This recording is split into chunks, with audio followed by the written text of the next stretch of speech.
and welcome to Nana's Crafty Home. My name is Tanya. Today's tutorial is going to show you how to adapt a corner-to-corner graph and convert it to a single crochet project. I love corner-to-corner. I have a lot of free designs on my website. I also really enjoy working tapestry crochet in the single crochet method. So this is a double crochet project, double crochet corner-to-corner project, and you can see it has a few more gaps than what you would with a single crochet stitch. The single crochet stitch is much more solid fabric, fewer gaps. The other thing is when you're working a single crochet project, you can use the bobbins a lot more effectively. You can carry your yarn more frequently and have less ends to weave in at the end. Now, when you're looking at a corner-to-corner graph, and this is the original corner-to-corner graph that I used to make this heart corner-to-corner panel. In corner-to-corner, if you're not familiar, you're working from corner to corner. That's why they call it that. So you're starting here and you're finishing at this opposite corner. So you're working your rows diagonally or on the bias like this. When you're working a single crochet tapestry project, you're working your graph in rows and you're working back and forth like this. The other thing about corner to corner is that each one of these colored blocks in your graph represent one block of stitches. And one block of stitches in double crochet corner to corner equals 3 double crochets. So each one of these blocks represent 3 double crochet stitches in the color that they're showing. So this would be 3 double crochet stitches in gray, 3 in gray, these would be pink, white. So each block represents 3 double crochet stitches. Now, to make it super easy, if we were wanting a really small project, we could just take this graph and we could say one block equals 1 single crochet stitch. So we would have 1 single crochet gray, 1 gray, 1 gray, 1 gray. If you do that, you're going to end up with a project of this size. So this is that same graph right here, worked in that method. 1 block equals 1 single crochet stitch. This square, you can see the difference, much, much smaller. So yes, perfect size for a coaster, but if you're wanting to get closer to a panel size, to a larger square, perhaps even closer to blanket size, you're going to need to adjust that graph in order to get a bigger, larger image.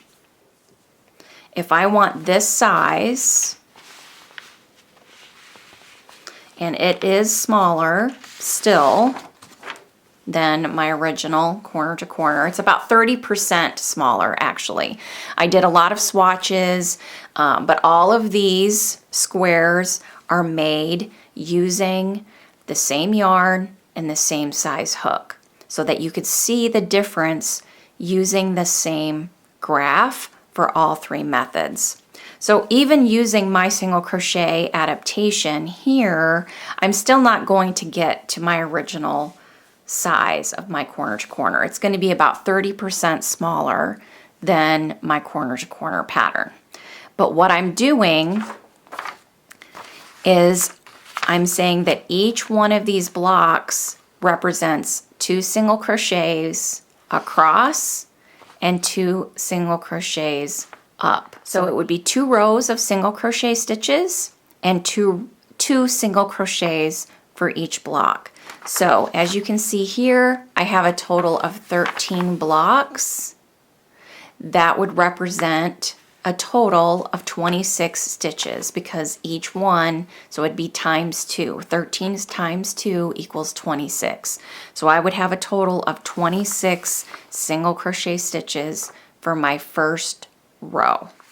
So to start this project, you would want to for any project that you're adapting to this method, you would count how many blocks are in this first row, 13, or however many, and you would multiply that times 2 and then add 1 for your beginning chain. So in this situation, you would have a total of 26 plus 1 equals 27 for my beginning foundation chain. And then you would work for row 1, you would work your first single crochet in that second chain from the hook and then in each chain across, and you would have 26 total stitches at the end of row 1. Now at the end of row 1, because I'm working right to left, I would now be on the left hand side working back this direction, and I know that I want 2 rows of that stitch. So I have split this block in 2 essentially, and I'm working 2 single crochets for each block for 1 more row. So I'm duplicating my stitches going back to complete this section. So you can see here that I've completed row 1. I have a total of 26 stitches. I worked a beginning chain of 27 single crochet in the second chain from the hook and then each chain to the end. And now I'm going to turn for row 2. Another thing that you can do as a tip, you can take a stitch marker and you can mark this row as your right side. So that way when you are on this side of your work, you know that you're going to be starting a new block. You're going to be moving up to the next block. And there's a couple ways that you can keep track. One is this. So I know that for row 2, I'm just duplicating my row 1, the one before. You can also take a ruler, a pencil, and you could split each block in 2. And then as you finish one side, so I just did row 1, I could mark off row 1, and when I finish row 2, I could mark off this side, so that way I know I'm back on row 3, which is over here on the right side of my work.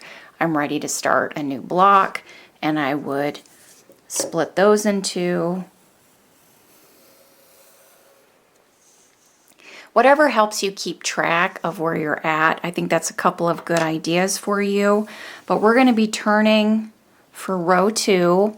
And again, row 2 is just going to be another row of these gray.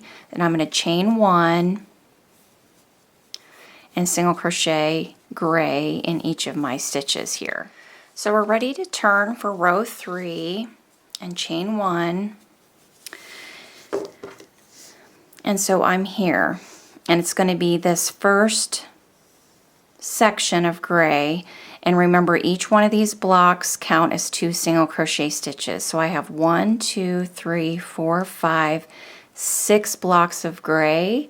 Multiply that times 2, so I'd have 12 gray single crochet stitches to start out this row. And now I've come to a white block, and this represents 2 single crochets in white. So I'm going to go ahead and get white on my hook here.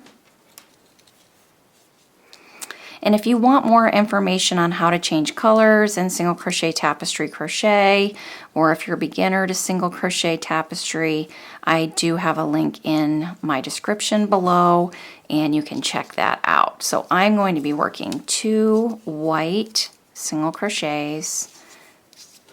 And now 1, 2, 3, 4, 5, 6 times 2 is 12 grays. So I'm going to change back to my gray and work the remaining in gray. And this is just that first row of those blocks. So I'm going to duplicate these stitches for the next row.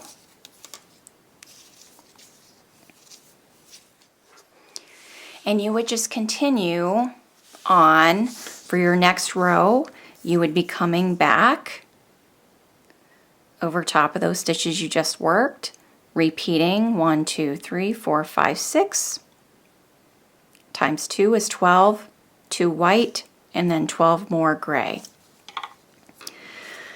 One of the great things about that row when you're coming back this direction is you know that each stitch is going to just be a duplication of your previous row, so you're not going to have to really pay too much attention to your chart for that row because you know you're just going to be duplicating the one that you just did. So every stitch on top of each stitch is going to be the same color from the row that you just worked.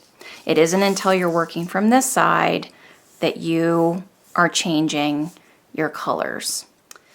The other thing you want to keep in mind is, of course, because each of these blocks represents 2 rows, I have a total of 12, and that would mean we're going to end up with a total of 24 rows once I've completed this graph.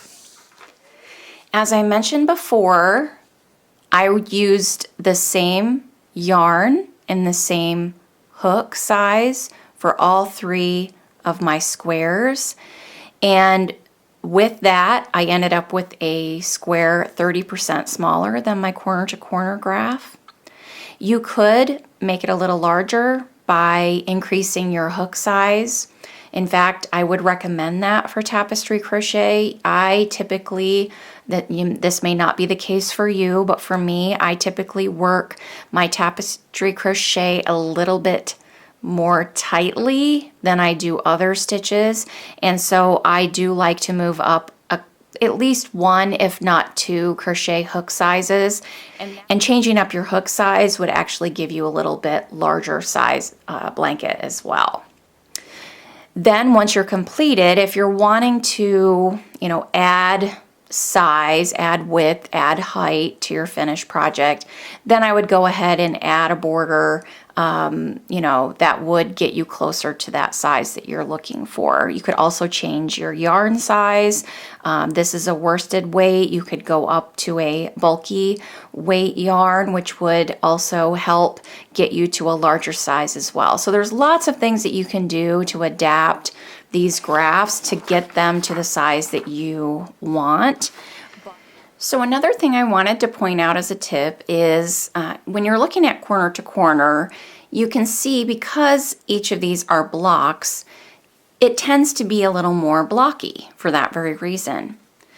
And when I adapted this from a corner to corner graph to single crochet, it ends up looking a little more blocky as well. One of the great things about working the single crochet tapestry color work is that it's a lot easier to see your picture take shape.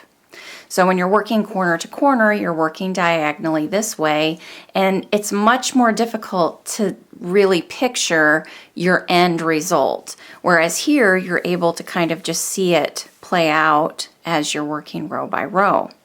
So what you could do is you could adapt a little bit as you are working through your graph to add or subtract as you see fit. So of course, what I did is each of these blocks represented 2 and then 2 going up. So when I worked this square, I worked it exactly as my technique. So you could see the finished result of the 2 by 2. But if I would have been working this square for myself and I were just working through it, there were probably a couple of areas where I might have tweaked a little bit to give it a little bit more of a cleaner look, less blocky.